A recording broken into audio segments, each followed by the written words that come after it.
Hello అందరికీ.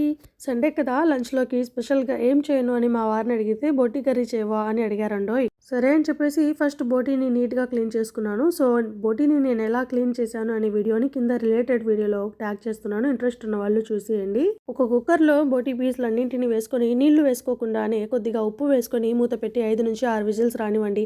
ఆటోమేటిక్గా ఇందులోనే నీళ్లు ఉడతాయి. ఇప్పుడు ఈ బోటీని వేరే బౌల్లో వేసుకొని ఇప్పుడు స్టవ్ పైన అదే కుక్కర్ పెట్టేసుకుని ఆయిల్ వేసుకుని వేడయ్యాక ఉల్లిపాయ ముక్కలు వేసుకొని ఎర్రగా వేపి అల్లం వెల్లుల్లి పేస్ట్ వేసి ఎర్రగా వేపి అందులో కారం, పసుపు, ధనియా, జీలకర్ర పౌడర్, గరం మసాలా, మటన్ మసాలా వేసి ఓసారి కలిపి కొన్ని టమాటో ముక్కలు వేసి మెత్తగా అయ్యేంత వరకు ఉడికించి ఎండు కొబ్బరి పౌడర్ అలాగే ఉప్పు వేసి కలిపి బోటీ కూడా వేసుకొని పులుసుకు తగినన్ని నీళ్లు వేసి మూత పెట్టి 6 నుంచి 8 విజిల్స్ రానివ్వండి.